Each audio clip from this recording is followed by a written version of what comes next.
Hello दोस्तों, DM साहिबा अपना भेष बदलकर सादे कपड़ों में गर्ल्स कॉलेज पहुंची।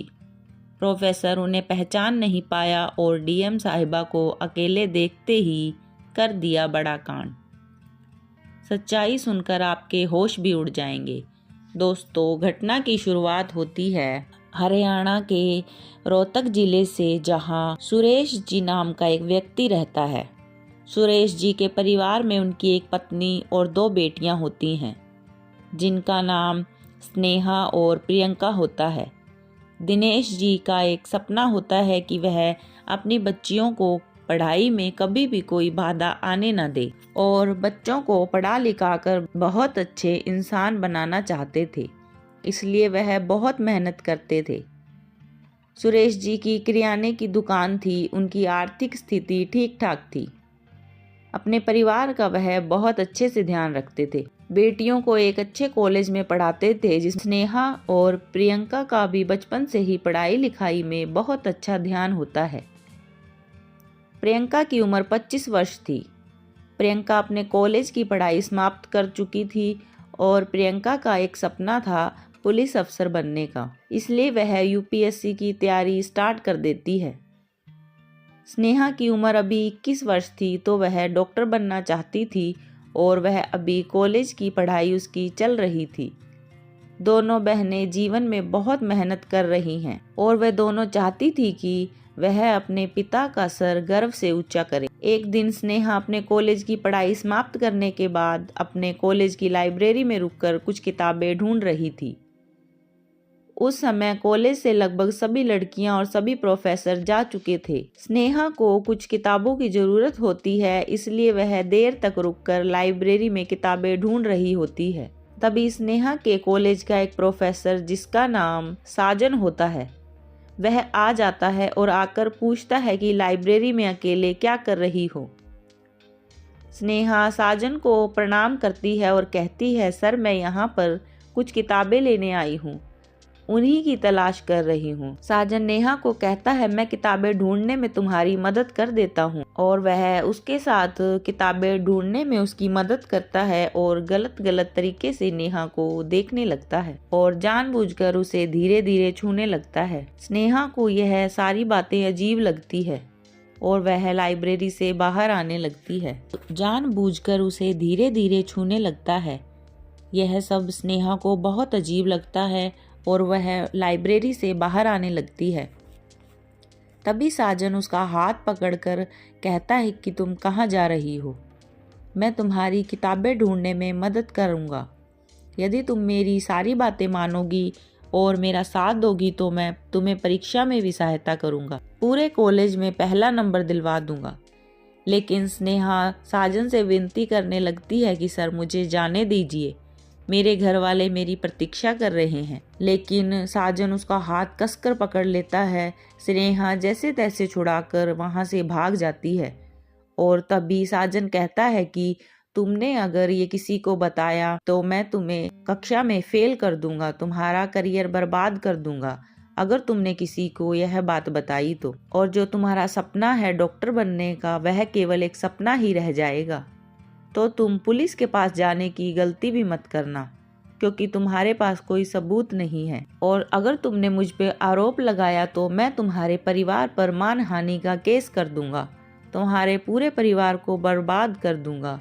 स्नेहा जब यह सारी बात सुनती है तो डर जाती है और रोते रोते भागने लगती है। वह सोचती है कि मैंने इस घटना के बारे में कॉलेज में किसी को बताया तो प्रोफेसर मुझे फेल कर देगा और मुझे झूठे केस में फंसा देगा और मेरा सारा करियर बर्बाद हो जाएगा। कुछ समय बाद स्नेहा डरते डरते अपने घर जाती है और अकेले चुपचाप उदास होकर कमरे में बैठ जाती है। स्नेहा से घर वाले पूछने का बहुत प्रयास करते हैं, लेकिन स्नेहा कुछ भी नहीं बताती और वह अपनी पढ़ाई को लेकर परेशान हो जाती है। लेकिन प्रियंका समझ जाती है कि नेहा किसी और बात से परेशान है। जब रात में उनके माता पिता सो जाते हैं तो प्रियंका कमरे में जाती है और देखती है कि स्नेहा अकेले बैठी बैठी रो रही है। जब प्रियंका ने पास जाकर स्नेहा से सारी बात पूछी, तुम मुझे बता सकती हो तुम्हारे साथ क्या हुआ है, मैं तुम्हारी मदद करूंगी। मैं जानती हूँ तुम पढ़ाई में बहुत अच्छी हो, तुम्हारे चेहरे पर साफ नजर आ रहा है कि तुम पढ़ाई को लेकर परेशान नहीं हो। तुम्हारी परेशानी की वजह कुछ और है। यदि तुम मुझे अपनी वजह बताओगी तो तुम्हारा मन हल्का हो जाएगा और अपनी पढ़ाई पर भी ध्यान अच्छी तरह लगा पाओगी। और वह कहती है कि तुम मुझे बता दो, बड़ी बहन से कुछ नहीं छुपाते हैं। प्रियंका जैसे ही प्रोफेसर की सच्चाई सुनती है तो प्रियंका को बहुत गुस्सा आता है। प्रियंका ने यहाँ तुरंत पुलिस स्टेशन चलने को कहती है, लेकिन प्रियंका को मना कर देती है कि मैंने अभी फाइनल ईयर की परीक्षा दी है। यदि मैंने उस प्रोफेसर के खिलाफ कोई आवाज़ उठाई तो वह मुझे परीक्षा में फेल कर देगा और हमारे पास उसके लिए कोई सबूत भी नहीं है। तब फिर से प्रियंका कहती है कि घर पर यह बात किसी को मत बताना, सब परेशान होंगे। और वह कहती है कि हम चाह कर भी उस प्रोफेसर के खिलाफ कोई आवाज़ नहीं उठा पाएंगे, क्योंकि वह प्रोफेसर पैसों से भी बहुत ज़्यादा ताकतवर है। यदि हमने उसे बिना सबूत के अगर उस पे केस किया तो वह उल्टा हमें फंसा देगा, फिर हम उसका सामना नहीं कर पाएंगे। तब प्रियंका यहाँ से कहती है कि तुम चिंता मत करो, मैं उस प्रोफेसर को बिल्कुल माफ़ नहीं करूँगी, उसे उसकी हरकत की सज़ा मिलेगी। प्रियंका स्नेहा को अगले दिन ही अपने गांव की जो डीएम ऑफिसर होती है उसके पास जाती है। डीएम ऑफिसर को पूरी बात बताती है और प्रियंका उनसे विनती करती है कि आप कोई ऐसा एक्शन लीजिए जिसमें उस प्रोफेसर को रंगे हाथों पकड़ सके, क्योंकि यदि हमने उसके खिलाफ कोई शिकायत करी तो हमारे पास कोई सबूत नहीं है। लेकिन हम आपको इतनी गारंटी जरूर दे सकते हैं कि प्रोफेसर एक बहुत बेईमान इंसान है। वह कॉलेज की कई सारी लड़कियों के साथ ऐसी ही गलत हरकत करता है और उन्हें फिर ब्लैकमेल करता है। डीएम ऑफिसर जब स्नेहा और प्रियंका की सच्चाई सुनती है तो दोनों से कहती है कि तुम परेशान मत हो, मैं एक ऐसा प्लान बनाऊंगी जिसमें खुद उस प्रोफेसर को रंगे हाथ पकड़ लेंगे। उसके बाद तुम कॉलेज की सभी लड़कियां मिलकर उस प्रोफेसर के खिलाफ शिकायत लिखवाना, मैं खुद उसे कड़ी से कड़ी सजा दिलवाऊंगी। स्नेहा को डीएम ऑफिसर की यह बातें सुनकर बहुत अच्छा लगता है। वह अगले दिन ही डीएम ऑफिसर एक प्लान बनाती है और अपने ही थाने में से 2 नौजवान महिला पुलिस अफसरों को बुलाती है और उन्हें कहती है कि तुम अपना भेष बदलकर उस कॉलेज में पढ़ाई करने जाओ और अपने कपड़ों में कहीं ना कहीं छोटे छोटे कैमरे लगाकर जाना, ताकि उस प्रोफेसर पर नजर रख सके, उसकी हरकत देख सकें कि किस प्रकार से वह लड़कियों के साथ गलत व्यवहार कर रहा है। दोनों ऑफिसर कॉलेज में अपने कपड़ों पर कैमरा लगाकर जाती हैं और उस प्रोफेसर पर नजर रखती हैं। वह ऑफिसर देखती हैं कि साजन लड़कियों को बहुत ही गलत नजरों से देख रहा होता है और कई बार तो वो लड़कियों को अपने कैबिन में भी बुला लेता है। लड़कियां जब कैबिन से बाहर निकलती हैं तो बहुत डरी हुई दिखती हैं, लेकिन कोई भी लड़की उस प्रोफेसर के खिलाफ आवाज नहीं उठा रही थी। दोनों पुलिस ऑफिसर कॉलेज की सारी लड़कियों से बातचीत करती है। सभी लड़कियां प्रोफेसर का सच उन दोनों पुलिस ऑफिसर को बता देती हैं, लेकिन कोई भी उसकी शिकायत नहीं लिखवाना चाहता था, क्योंकि वह प्रोफेसर सभी लड़कियों को धमकी देता था कि इसलिए सभी लड़कियां उसे बहुत ज़्यादा डरने लगती हैं। फिर कुछ देर बाद जब कॉलेज समाप्त हो जाता है तो स्नेहा ने बताया था कि लाइब्रेरी में यदि कोई लड़की रहती है तो वहां साजन पहुंच जाता है। जब पूरा कॉलेज समाप्त हो गया था, सभी लड़कियां कॉलेज से जा चुकी थी, सभी प्रोफेसर जा चुके थे। तभी पुलिस ऑफिसर दोनों भेष बदलकर जो कॉलेज में आई थी वह लाइब्रेरी में चली जाती हैं और किताबें ढूंढने लगती हैं। तभी कुछ देर बाद साजन आता है और वो पुलिस ऑफिसर को देखकर कहता है कि तुम्हें आज से पहले इस कॉलेज में कभी नहीं देखा। वह पुलिस ऑफिसर कहती हैं, जी सर, हमने यहाँ पर नया एडमिशन लिया है, हमने कल ही कॉलेज ज्वाइन किया है। वह ऑफिसर अपना नाम सपना बताती है। साजन उस ऑफिसर से कहता है कि यदि तुम कॉलेज में पढ़ाई कर रही हो तो तुम आगे चलकर एक डॉक्टर बनना चाहती हो तो मेरी सारी बातें माननी पड़ेगी। यदि तुम मानोगी तो फायदे में रहोगी। आगे चलकर तुम एक बड़ी डॉक्टर बन सकती हो। मैंने आज तक इस कॉलेज में कई सारी लड़कियों की इसी प्रकार से मदद की है। वह लड़कियां बहुत बड़ी डॉक्टर हैं और उन्हें भले ही पढ़ाई लिखाई में कुछ नहीं आता, लेकिन मेरी वजह से वह बहुत बड़ी डॉक्टर बन गई हैं।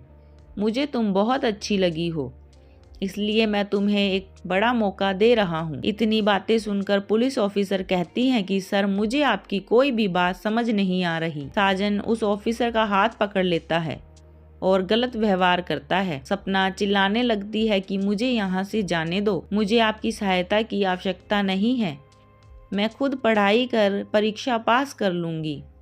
लेकिन ऑफिसर उसे छोड़ता नहीं है और उसका कस के हाथ पकड़ लेता है और बदतमीजी करने लगता है। इतने में ही जो दूसरी ऑफिसर होती है वह बाहर खड़े सब देखती रहती है और पूरी घटना की वीडियो बना देती है। पुलिस ऑफिसर दौड़कर अंदर आती है और साजन को जोरदार थप्पड़ लगा देती है। तब साजन उन दोनों लड़कियों को धमकी देता है कि तुम इस कॉलेज में नई आई हो, तुम दोनों मुझे जानती नहीं हो, तुमने किससे पंगा लिया है, तुम्हें इसका बहुत बुरा अंजाम भुगतना पड़ेगा। यदि तुमने इस घटना के बारे में किसी को बताया तो दोनों का करियर समाप्त कर दूंगा और तुम्हारा डॉक्टर बनने का सपना सपना ही रह जाएगा। दोनों पुलिस ऑफिसर एक दूसरे को देखकर हंसने लगती हैं। साजन जब उन्हें हंसते हुए देखता है तो हैरान हो जाता है और कहता है कि तुम दोनों पागल हो। वह पुलिस ऑफिसर कहती है कि अच्छा हुआ हमें भी यही धमकी दी, क्योंकि हम कोई तेरे कॉलेज की स्टूडेंट नहीं हैं, हम दोनों पुलिस ऑफिसर हैं, यहाँ पर तेरा स्टिंग ऑपरेशन करने आए थे ताकि तुझे रंगे हाथ पकड़ सकें। जैसे ही यह पुलिस ऑफिसर की बातें सुनता है तो साजन उन दोनों को धक्का देकर भागने लगता है। इतने में ही डीएम ऑफिसर एक बड़ा पुलिस बल लेकर कॉलेज पहुंच जाती है और साजन को वहीं रंगे हाथ पकड़ती है। तभी वह स्नेहा को फोन करती है। तब स्नेहा जब देखती है कि पुलिस वालों ने साजन को रंगे हाथ पकड़ लिया है तो कई सारी लड़कियां साजन के खिलाफ अपनी शिकायत लिखवा देती हैं और पुलिस स्टेशन जाकर उसकी शिकायत दर्ज करवाती हैं। फिर डीएम ऑफिसर साजन के खिलाफ बहुत सख्त कार्रवाई कर उसे उम्र कैद की सजा दिलवा देती है। कॉलेज की सारी लड़कियां बहुत खुश होती हैं, उन सारी लड़कियों को न्याय मिल जाता है। यूपीएससी का भी रिजल्ट आ जाता है। प्रियंका भी यूपीएससी की परीक्षा पास कर बड़ी पुलिस ऑफिसर बन जाती है। प्रियंका पुलिस ट्रेनिंग के लिए जाती है और स्नेहा डॉक्टरी की ट्रेनिंग शुरू कर देती है।